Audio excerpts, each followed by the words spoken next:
Welcome, everyone. I'm Lloyd Whitman, the Senior Director of the GeoTech Center at the Atlanta Council, and I'm pleased to see so many people here joining us today as we release our commission brief, Unlocking the Potential for Digital Twins in the Federal Enterprise. You'll find a link to the report, which just went live, in the chat. As one of the 16 programs and centers at the Atlantic Council working to shape the global future together, the GeoTech Center is shaping that future by identifying and communicating what is required so that emerging technologies can enter use widely across the globe for public benefit while identifying and mitigating potential societal and geopolitical risks. We pride ourselves on being a bridge between technologists and global policymakers to develop actionable tech policy, partnerships, and programs, to be a do tank for responsible development and use of emerging technologies, including technologies like digital twins that could bring significant benefits to the federal enterprise. The report we are releasing today represents the first of what we are calling commission briefs on topics identified and developed in collaboration with our bipartisan Commission on the Geopolitical Impacts of New Technologies and Data. Our esteemed GeoTech Commission, which is what we call it for short, is composed of 20 leaders from across the federal government, industry, academia, and civil society, including current and past members of Congress, and it's a valued resource for guiding our work. For this first commission brief, I'm particularly grateful for the contributions of Commission Co-Chair John Goodman, CEO of Accenture Federal Services, one of the founding partners of the GeoTech Center, whose support enables our independent analysis, reports, and policy recommendations. Today, we are releasing a commission brief on the opportunities and challenges for the federal government to expand and more strategically use digital twins. That is, integrated pairings of a sophisticated, realistic virtual model and a real-world object processor system, where sensors located in the real world relay data back to that virtual environment. Through that feedback, the virtual system can generate predictive insights into the real-world twin and potentially change the behavior of that twin. How might the government benefit from digital twins? Well, just as private enterprises see the immense value in deploying digital twins across operations, so too could the government benefit more broadly from this technology. Government activities and services span a vast array of sectors, from construction to public safety, logistics, healthcare, and national defense. In each of these sectors, digital twins have the potential to dramatically enhance both function and efficiency. We'll hear a more detailed summary of the brief and its recommendations from my staff member and author, Solomon Wise, in a few minutes. And then we'll be discussing the topic with a great group of experts from the public and private sectors. But first, I'd like to invite John Goodman to say a few words. John, as I said, is the CEO of Accenture Federal Services. He's also a member of the Atlantic Council's Board of Directors and co-chair of the GeoTech Commission. More importantly, John's one of my most trusted advisors, whose wisdom and insight I have come to truly appreciate during my first year at the Atlantic Council. So please, let's turn the spotlight onto John. I've been a founding partner of the GeoTech Center since its inception in 2019, and I've been reflecting on our time together and how technology is reshaping what we do and how we do it. Now, we've all experienced waves of technology over the years, and what's happening now, I believe, is different in three ways. First, compression. Waves of new technology are coming faster. Public and private sector alike have to prepare their organizations and their people to access these waves of change faster and continuously. Second is convergence. This mix of new technologies is making it possible to solve mission problems in ways that were simply not possible before. And third is speed. We are seeing a real acceleration in how quickly our federal clients can pilot and scale new use cases for these technologies. Digital twins are a great example of the technology shifts that are reshaping how work gets done. Today's digital twins offer a more immersive, lifelike experience that mirrors our physical reality. Compared to the first generation of digital twins in the past, these latest digital twins open up new ways to be more innovative and collaborative. And that's where it gets exciting for federal leaders, because digital twins can lead to a step change in helping agencies solve a wider range of mission problems, as you'll hear today. And moving use cases from pilots to programs at scale will be essential, I believe, to maintaining US leadership. And there are geopolitical considerations as well. Other countries are investing heavily to create new insights and advantages, which of course is at the heart of the Atlantic Council and the GeoTech's mission. Well, conversations like the one we're going to have today, sharing insights and lessons, is what we all need to be able to create more value for our customers, for the workforce, for the agencies within which we work. Thank you all for joining, and I look forward to the discussion. Lloyd, back over to you. Yes, thanks, John, for those remarks. One logistical note before we move on: a feature of our new ACTV platform is that questions are submitted through the web at askac.org. So to add a question to the queue, please go to askac.org and select today's event, and you can submit the question from the web or from a mobile device. So I'll now put the spotlight on Solomon Wise, a program assistant at the GeoTech Center and the author of the brief.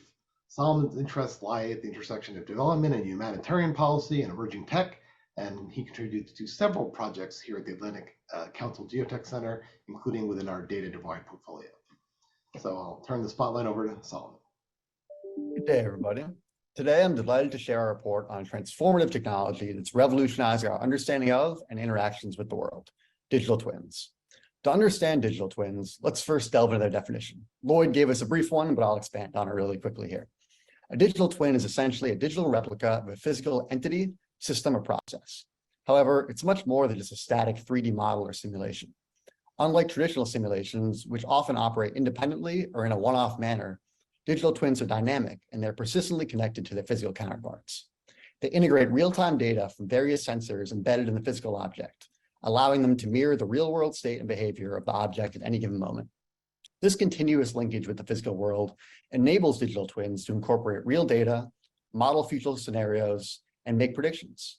They can provide detailed insights into the past performance, present condition, and future prospects of their physical counterparts, helping us optimize operations, improve designs, predict failures, and innovate better. The brief covers this definition, a short look into the history of digital twins, current and future use cases, as well as considerations around diverse issues, such as privacy, trust, intellectual property, and the potential for new applications derived from other emerging technologies, such as XR, the Internet of Things, and AI.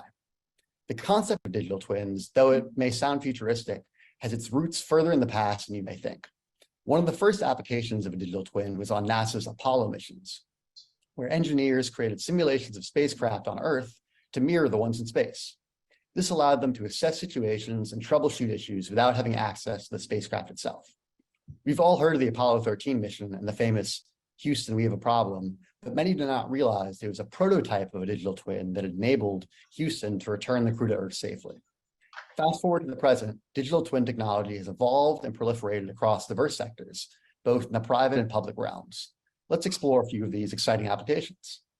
In manufacturing, digital twins can simulate complex systems, enabling engineers to monitor, diagnose, and predict issues in real time, improving the safety, efficiency, and longevity of the manufacturing process and product.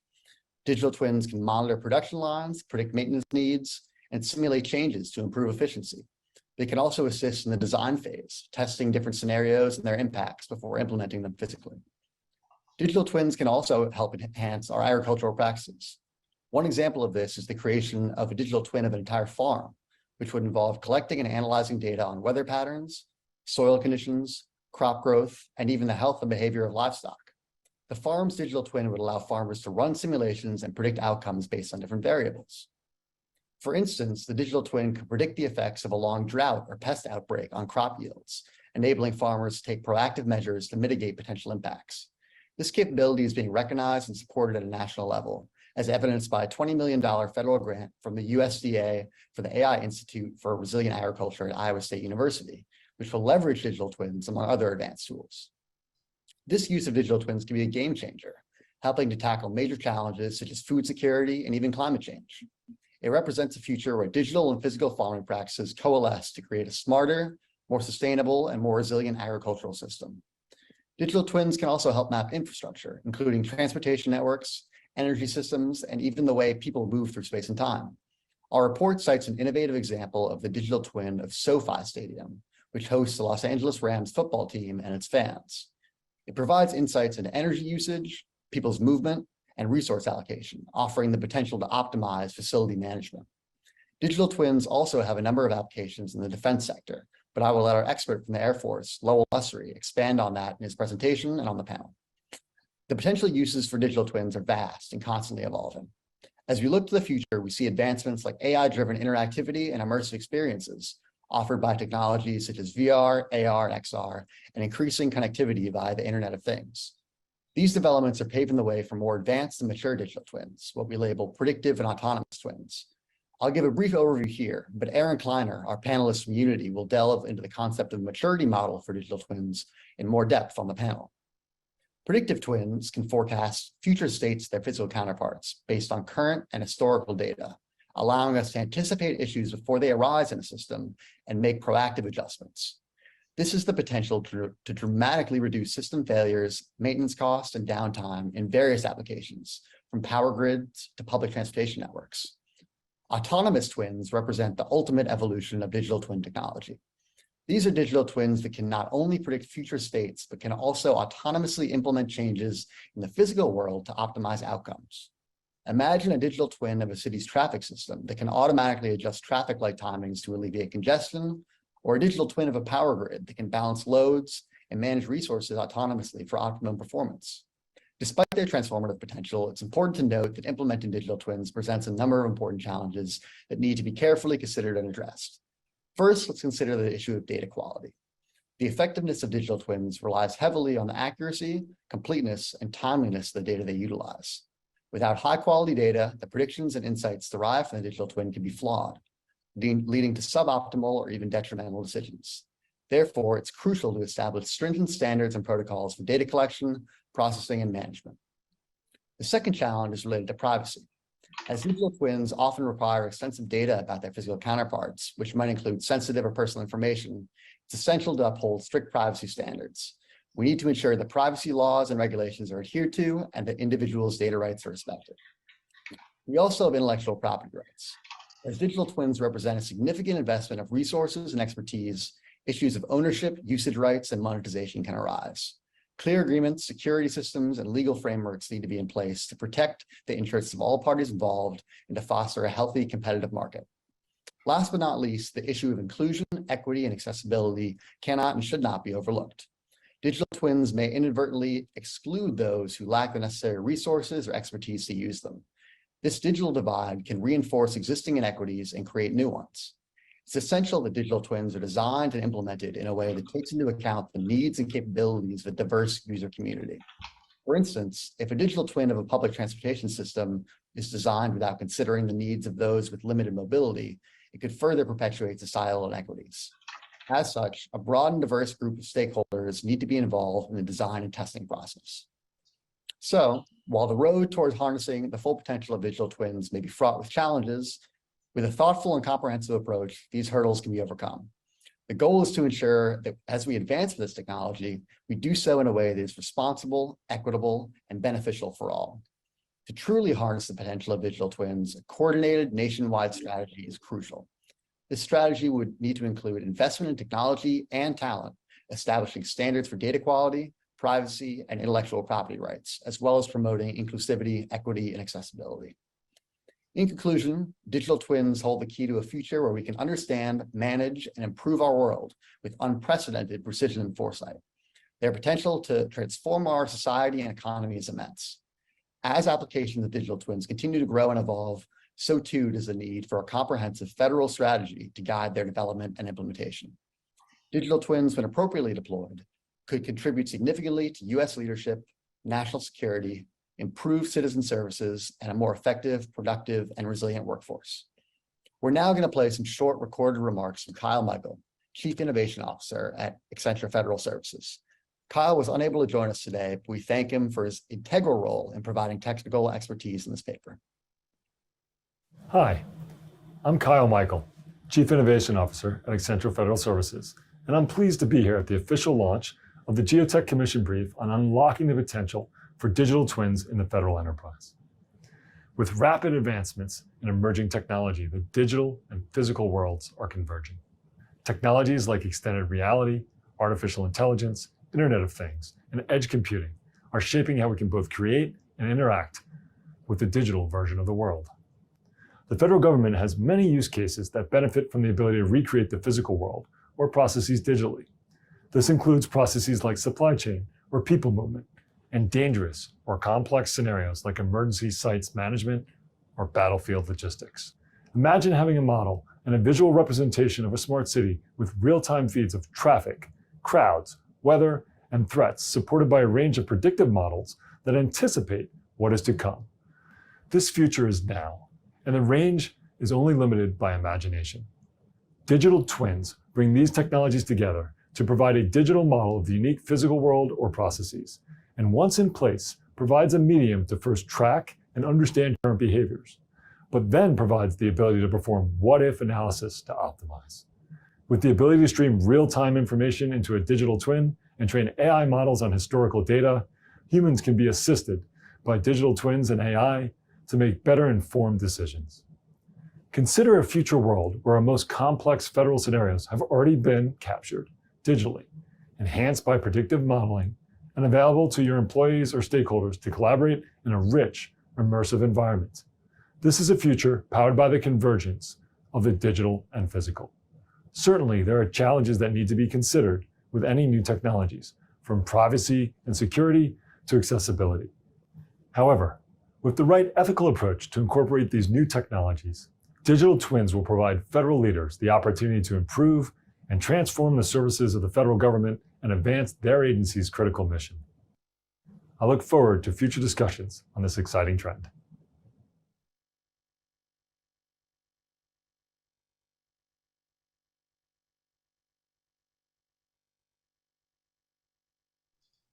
So glad that we could at least get Kyle on video. He really provided a lot of great technical insight. So now we're going to move over before our panel to some brief remarks by a very special guest. We're fortunate to have with us today Lowell Usry. He's the Chief Technology Integration Officer at Air Force Works, and he has spent the past few years developing what may be the most sophisticated digital twin in the federal government, a comprehensive digital twin of Tyndall Air Force Base. Tyndall is located about 12 miles east of Panama City, Florida, and in October 2018, was devastated by Hurricane Michael. The digital twin project is key to restoring the base as a more resilient, efficient, and sustainable installation. The model itself is tied to the overall $4.9 billion rebuild schedule, and it enables views of the installation at any given point in time. To give us a quick overview of this project, it's my pleasure to put the spotlight on Lowell, and who will actually also break up a bunch of our talking heads here with some actual graphics. So thanks Lowell, and take it away. Okay. I might go off video. I'm having some bandwidth issues here, but I just wanted to pull up on the video just to prove that I'm not actually ChatGPT giving this briefing. So, okay. So as mentioned, I'm Lowell Usry, and good afternoon. I'm actually a civil engineer. I've got a master's degree in cybersecurity. So while that's an odd pairing, it's actually come in quite handy with some of the efforts that we've worked on at Tyndall. And my current role at AFWorks, I'm the technology integration officer there.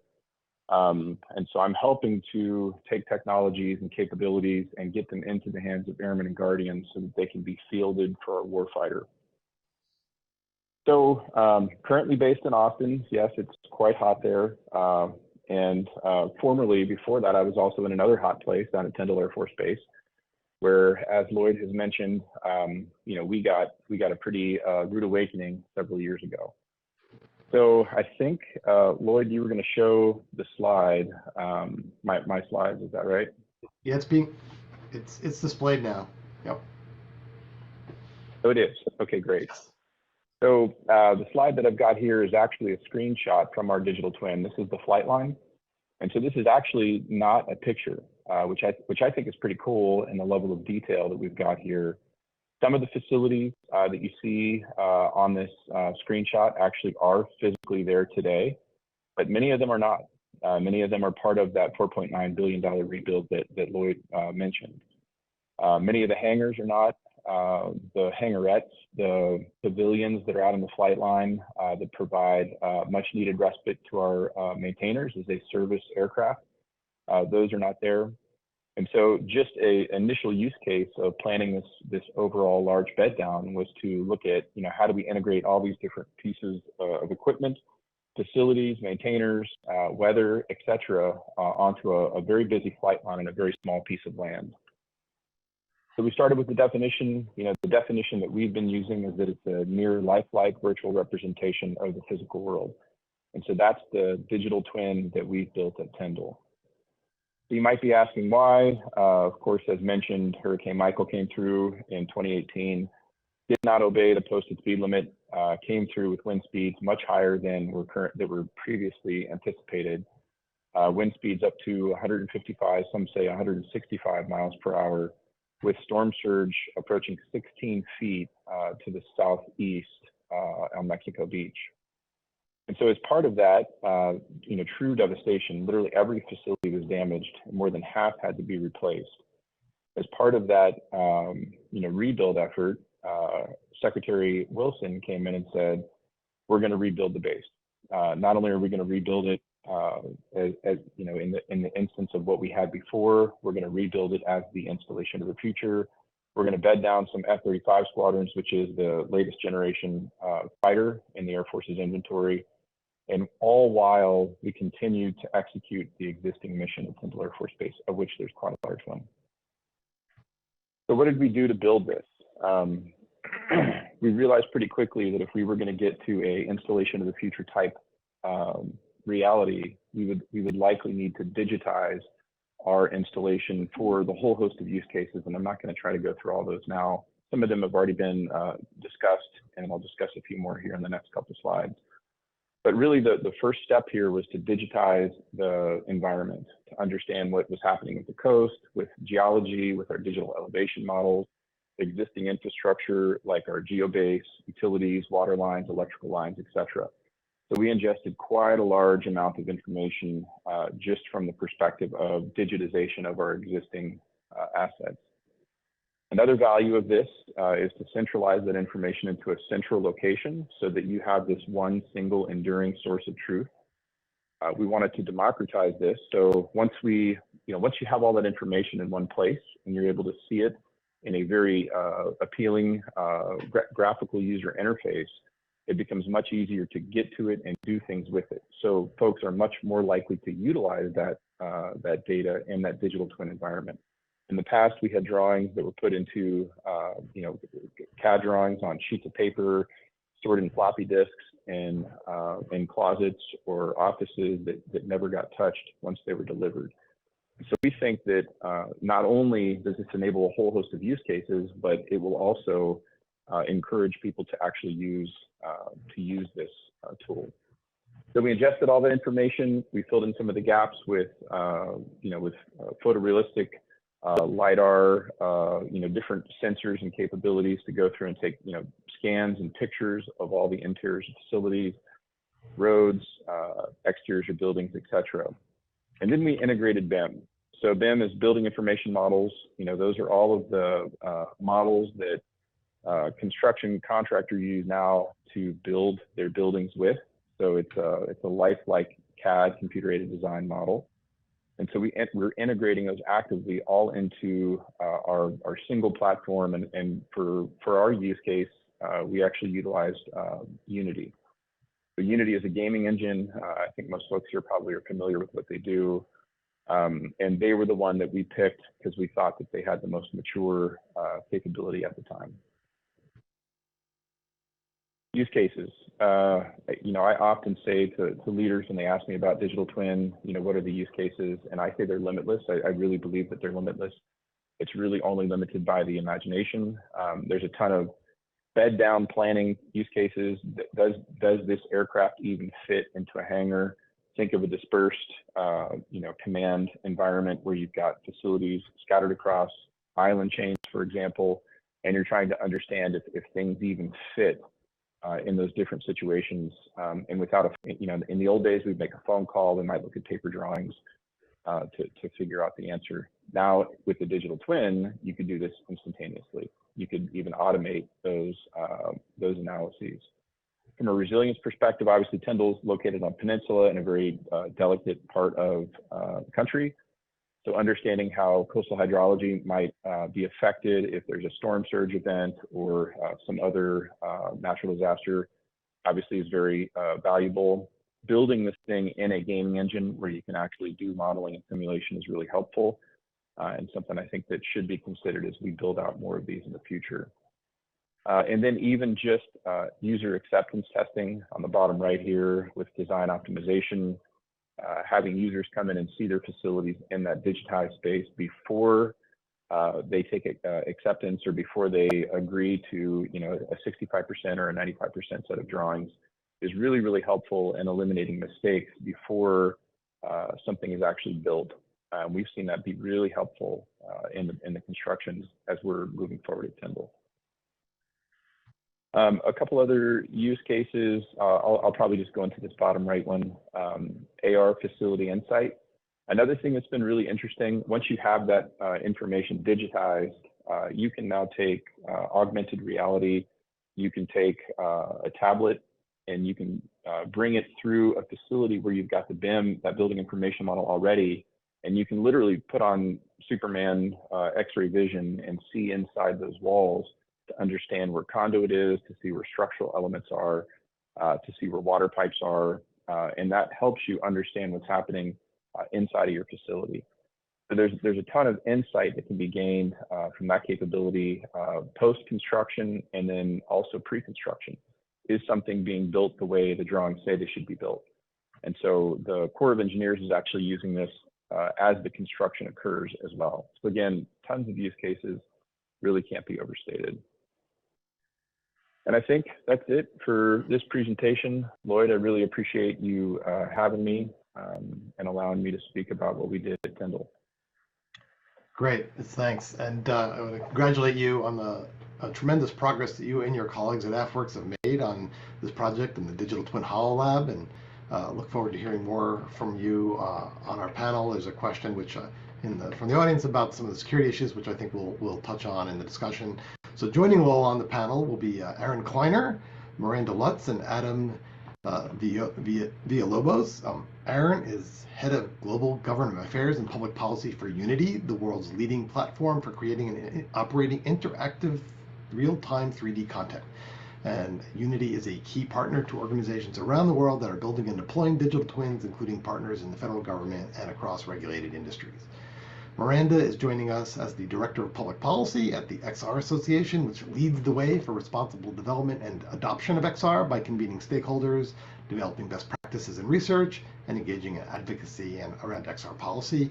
And Adam is a Senior Manager for Software Development at AWS SimTech, where he leads SimSpace Weaver, a managed service that lets people create expansive simulation worlds at increasing levels of complexity and scale. These are all key parts of all the people who actually make this stuff happen. So I'm going to start off sort of with a very top line issue, right? So what are the areas you think digital twins could have the biggest impact within the federal enterprise, both in agencies that are new to this, maybe not doing much, and to those such as DoD where they're already being piloted, right? And just as a side, and part of that conversation is how do we ensure that from the federal perspective in deploying these things that they can be trusted and protect data and IP that flow between them. So Aaron, as someone who is currently doing these on the ground with agencies, I'll sort of give you a head start of where you see the sort of real asset key applications are and how we're going to do them trusted and secure. Yeah, of course. First, thank you, Lloyd, for the question, and thank you to the Atlantic Council and to Solomon in particular for developing this report, for convening stakeholders today. It's really wonderful to get together with all of you and talk about opportunities for digital twins. In response to the question, I think the US government has really only scratched the surface of what's possible with digital twins, and that's especially true in facilities management and infrastructure operations. You may note that on Lowell's slides that he just showed, their digital twin at Tyndall reduced reactive maintenance costs by over 40% in 1 year. You think about the General Services Administration currently owns or leases over 360 million square feet in office space in around 8,400 buildings nationally in 2,000 plus communities.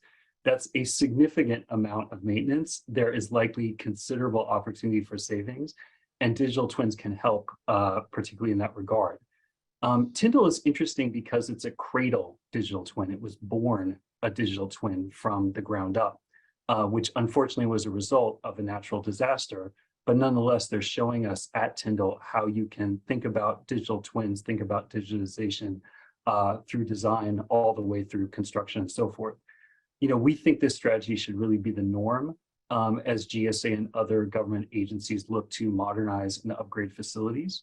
But there's another example in the Orlando region that demonstrates that even with existing infrastructure, through the use of sensors and other technology, you can really improve infrastructure operations in existing infrastructure. The Orlando Economic Partnership has built a digital twin that covers 800 square miles and provides insight into opportunities for transportation planning, access to commercial facilities, and so forth. So we look to examples like Tyndall and Orlando to demonstrate what we think could be the future for digital twins in the federal government. Yeah, as someone who's occupied quite a number of GSA managed buildings, I can say there's quite a range of H's and maintenance issues. I think so. Maybe to sort of follow up on that, make sure everyone has an opportunity. Adam, as someone who's providing these things in the background and making all this work, I just thought where are you seeing the sort of the federal opportunities?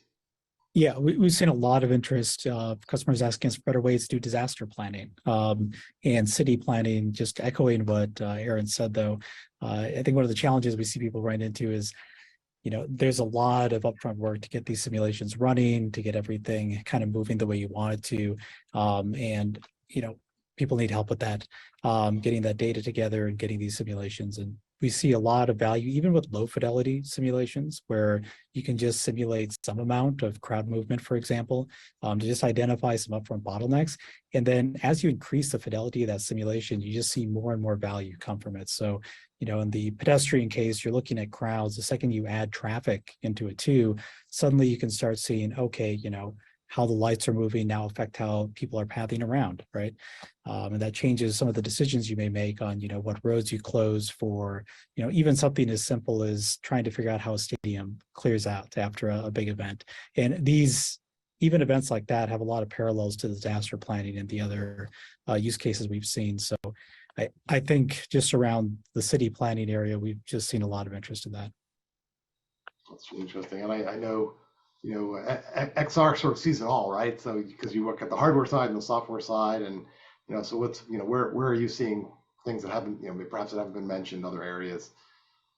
Yeah, I mean, first I want to echo Aaron and Adam's comments and thank you for convening this this forum today. I think it's a really important topic, particularly for the U.S. As Solomon mentioned, the U.S. has been deploying digital twins for decades now, but there are plenty of other use cases that other countries are leading on. So one example that I think of that hasn't been discussed is energy, using digital twins to make energy grids more resilient and efficient, which will be incredibly important as we look to transition to renewable sources of energy. The UK government actually recently announced an initiative where they're going to build their hope is to build the first commercial nuclear fusion power plant by 2040, and they're going to do that, building the power plant first into a digital twin and then deploying it in the real world. And so I think use cases like that really push the boundaries of not just emerging technologies, but also, let's move forward to net zero emissions future and make sure that we are planning for a resilient climate or resilient infrastructure as we're facing climate change. And so a lot of the disaster mitigation and response use cases that Adam and Aaron mentioned are going to be really important. And that means not just using digital twins to prepare for things like flood mitigation and evacuation routes, but also real-time disaster response. So an organization like FEMA can use digital twins to track the location of emergency services personnel. So they'll know exactly where their fire trucks and your EMT trucks are, and you can use a digital twin of the city to allocate those resources as quickly as possible to get to those most in need. So I think that there are a ton of exciting use cases out there for government and at the federal side, but also, really important to look at the state and local side, because that's where a lot of these human services are delivered. So Lo, we'll come back to you as you started. You did touch on, sort of, some of the things looking forward. But obviously, as a pioneer in doing things, I suspect that you're hearing a lot from other people about other areas that we do. I don't know if you can comment more on some of the other DoD things that are at least unclassified, that as some of the things that you see, are aware of, or that you see, especially building on some of the ground up work that you've done at Tyndall. Sure. I would, it's a tough question to ask. Where's the biggest impact going to be? There's so many different places that there's going to be impact. I think that as we look at kind of the maturity of these models and building these models out, there's levels of complexity that you can incorporate into the models themselves. So there's one thing to just make kind of a photorealistic, Grand Theft Auto, so to speak, model that you can then go in and interact with, right? Like that's really cool. Asset visualization, understanding where your facilities are, where your infrastructure is, being able to walk outside with your iPad and see where a utility line is buried in the ground. Just from a facilities management perspective, there's a ton of value. But then I think when you get to some of the more sophisticated capabilities, like Miranda was talking about, being able to understand how energy flows across the base, right? Being able to understand the implications of your information technology networks, and doing cyber analyses or doing some sort of resilience testing from a cybersecurity perspective, those things can be much more involved and require a lot more data. So the sophistication of the model itself has to be a lot more robust. And so most of the use cases that I'm currently seeing between the Navy and the Marine Corps, those are the only other two that really have done much in this digital twin space, at least that I've seen so far. The Navy's looking at this mostly from kind of a coastal hydrology perspective, looking to understand how sea level rise, climate change may impact their installations. They built a small scale model at the Naval Academy to understand what facilities across the base or across the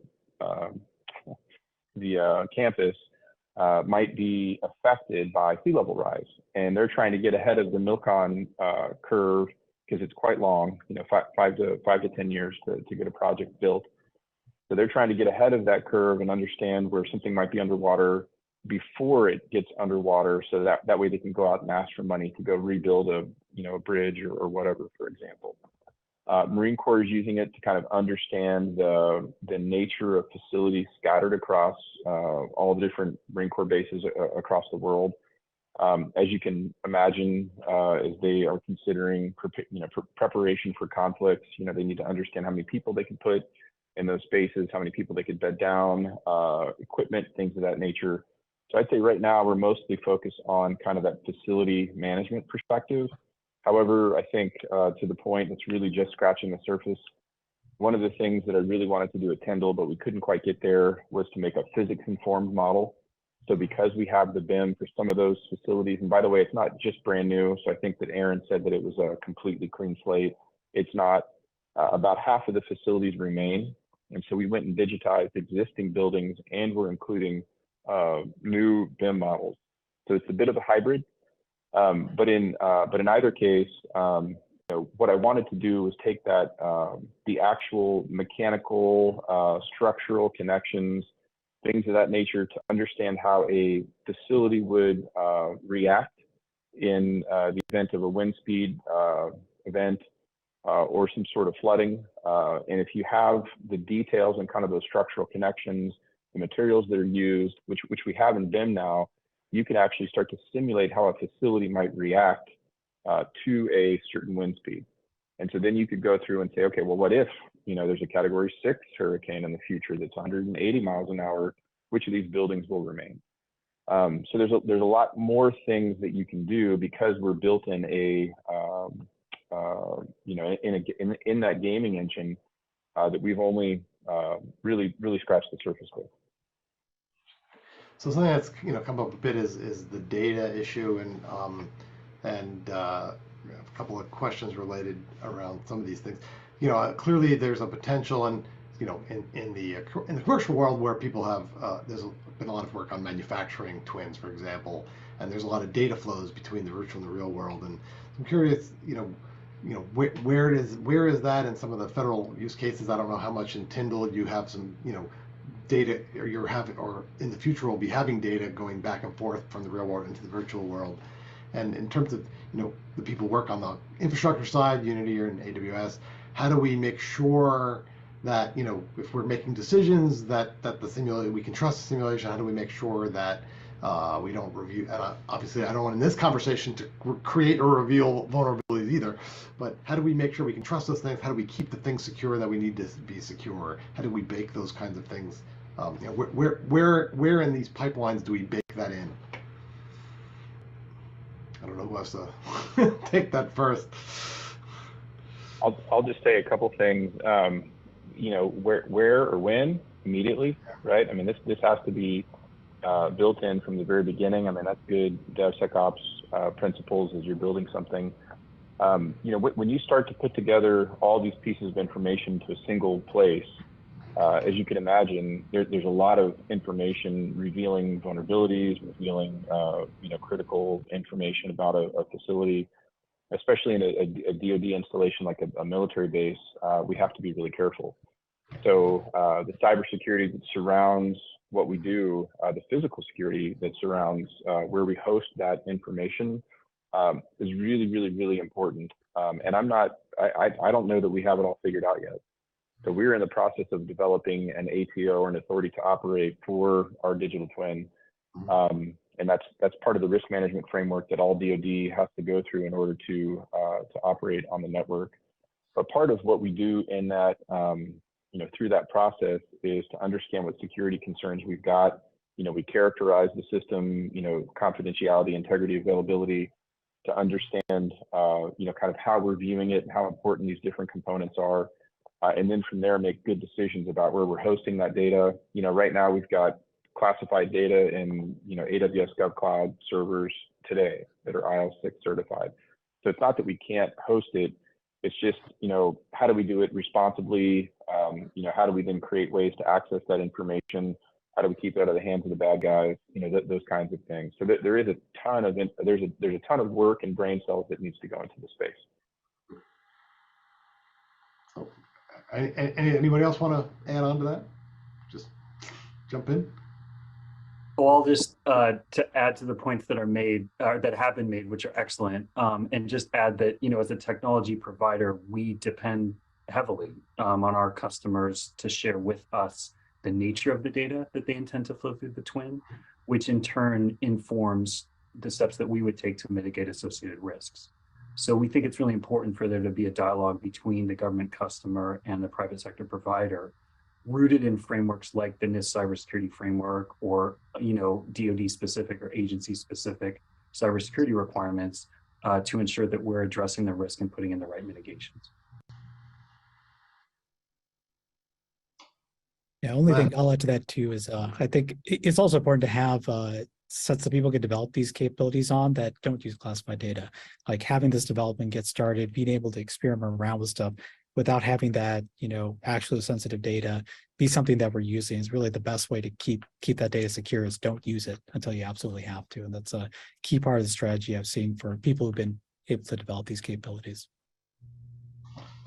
So I think this, the challenges and also the talk of where we're headed is a good segue, I think, maybe to sort of a next and related topic, right? So that, we see where we are today. A big part of the digital twins is really part of a pretty rapidly evolving emerging tech landscape generally that all interplay into this. And adjacent technologies, whether it's XR, both hardware and software sides for that, Internet of Things and all the sensor data that it can generate, connectivity and data flows, so we can start seeing things moving between on-premises, cloud, across continents, across potentially even in space, and of course AI, always having a moment, notably generative AI, which I think is poised to play a big role in this. So I thought, looking forward, where do you see this sort of convergence of all these technologies playing out in terms of the future? What the future might look like for digital twins. I'm happy to hop in here. as representative of the XR Association, I'll talk about the XR aspect of this. So we think, virtual reality and augmented reality can really supercharge the power of digital twins.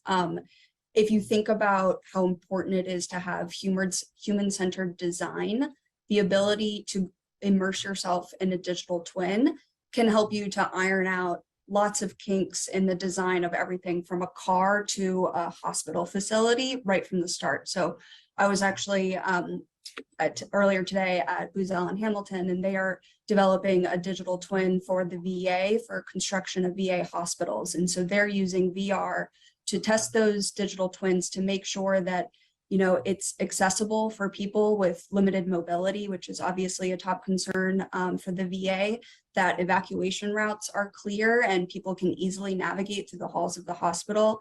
So that I think that's a really exciting aspect of what the future of this technology can bring, is making sure that not just technology, but our facilities and our physical environment is more human-centered.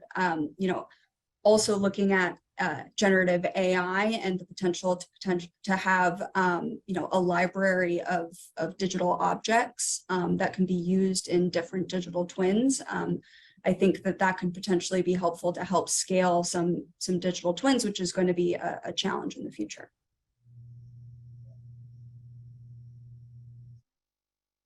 So I can push it back to Unity about, I'm assuming, generative AI is going to play a role in enriching visualizations and speeding those kind of processes. Yeah, of course. Thank you. You can comment on? Yeah, of course. I would say across the different technologies that you mentioned, XR, IoT, AI in its various formats, and expanded connectivity, those are all ingredients that help us move up the maturity model that's outlined in the paper. And thanks to Atlantic Council for featuring that model. It's a 4-part model. I'm going to simplify it even further and sort of stick with the rule of threes for purposes of today's conversation. To build the digital twin, you really need to ingest, transform, and view data to get to a point where you can literally digitally replicate a physical space. That may rely on generative AI in part of the development process. Connecting with insights, the next stage you get to where you need to visualize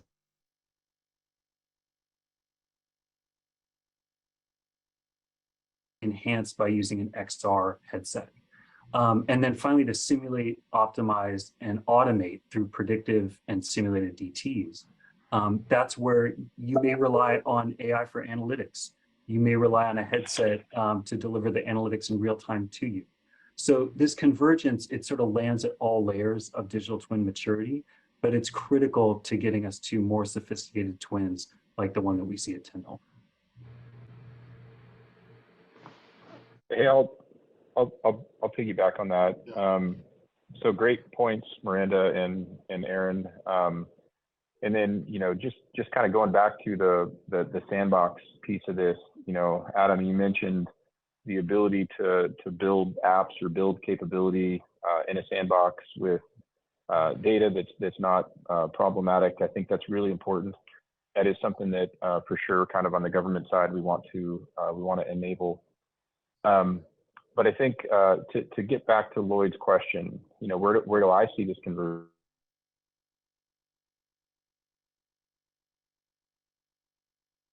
Things that we're looking at these digital twins, these models for, is to understand how the physical geographies, those digitized assets, whether it's a piece of equipment or a human, right? How those would interact in a given battle space, and you can actually play out battles. So they're doing some of this in Ukraine right now. You can actually play out battles in that space to understand what the probability of success will be or the probability of failure will be, and then you can adjust your tactics based on that. So I think that you could do that in a small scale space, in a given tactical fight. I think you could do it in a large scale environment, and maybe even, I don't know if folks here have seen the movie War Games, but in that old school movie with Matthew Broderick, which is one of my favorites, by the way, they actually run that simulation, the thermonuclear war situation, to see kind of what the results would be and see how things play out. So the more realistic that you're able to get this data, the more fidelity that you can build into it, the higher your confidence in those results of how that thing might play out. And if you think about it, the ability to run that Monte Carlo analysis to see 1,000 different simulations before you put one human life at risk, there's a tremendous amount of value in that for commanders as they make some of those life and death decisions. Yeah, it's another good example of the we were talking about before, of where are the potential use cases, and that predictive ability of looking at the virtual and predicting the real before you go to the real. I just wanted to see if Adam, if you have any thoughts, again, how SimSpace Weaver is one of the services that lets you create those worlds, and if you have any thoughts about where that might be headed in the future as you integrate more, as some of these other things start to become sort of these adjusted technologies can enrich what you're doing.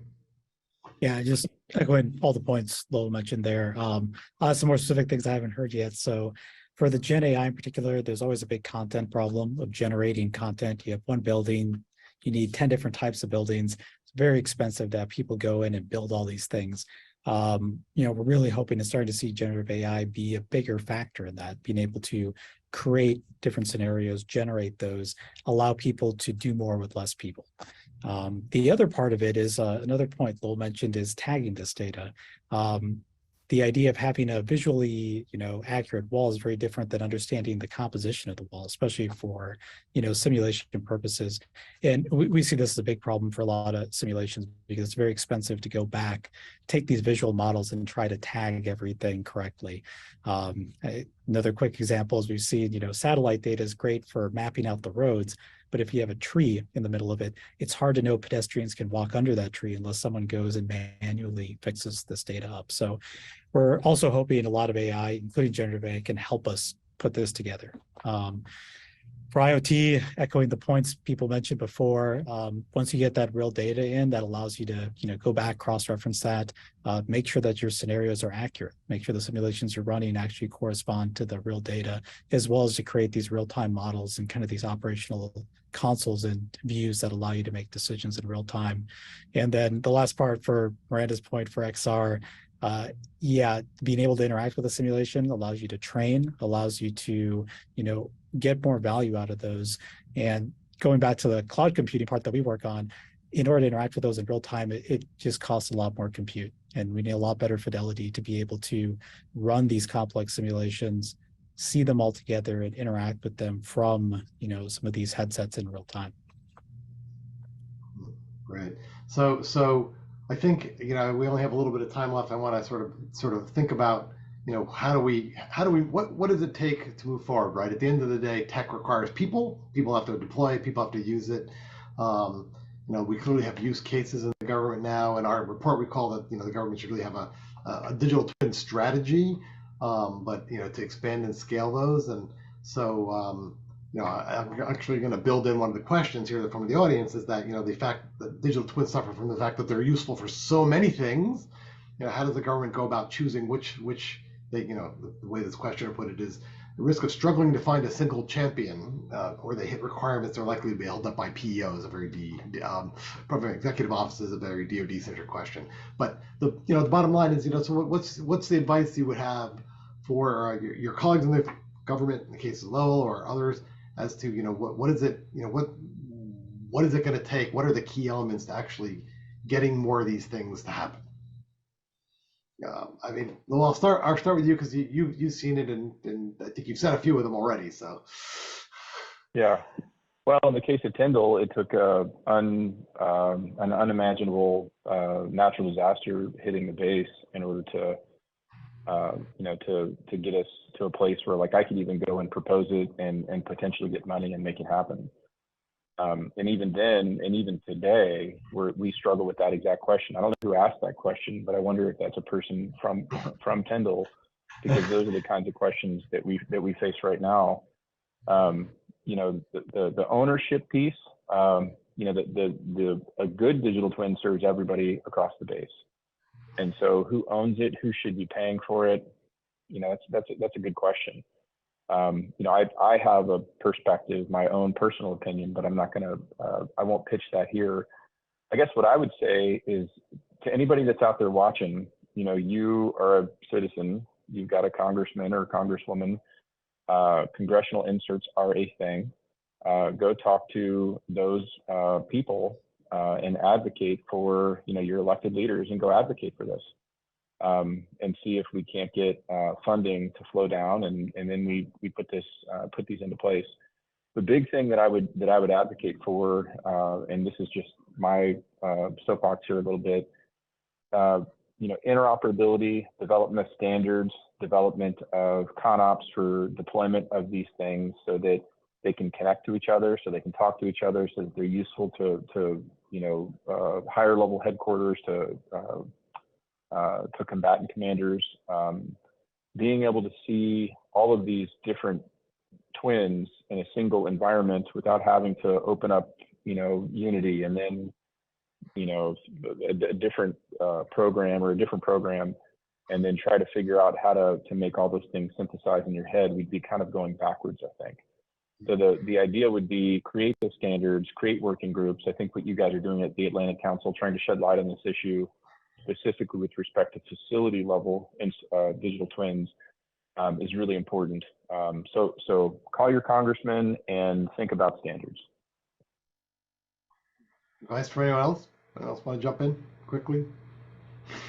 Well, Lowell mentioned your congressman. So XRA was really pleased to work with members of the Congressional Reality Caucus this year to make an appropriations request encouraging NIST to address some of these challenges, essentially to create a test bed to develop the best practices and standards needed to deploy digital twins across the government. And so we know that there are members of Congress that are very interested in making sure that this technology is accessible. Part of that also is just simply education and awareness building. So events like this are really important. And something that other governments have done that I think the US can learn from, and this is highlighted as a recommendation in the report, is to really feature digital twins prominently in national strategies, and think about digital twins and other emerging technologies as an ecosystem. The US has a tendency to sometimes silo different technologies, whether it's AI or digital twins or IoT. And I think we need to start thinking about it more comprehensively from the top down, and building that into our national strategies. That convergence element that we're talking about, I think is important. And getting them out into the hands of users so people can see the utility. Last word from Adam or Aaron, you want to make a last word before we wrap it up? Adam, please go ahead.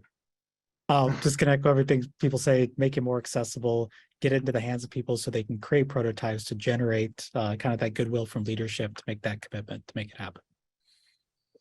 And I'll leave you with an alliterative framework that I'm sort of detecting as I listen to others' remarks. There's an awareness challenge, and the Atlantic Council is helping to address that.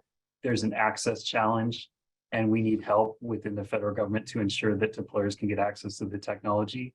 And then in Congress, we have an appropriations challenge, which is to identify the right funding and get the money out so that people can utilize this new opportunity.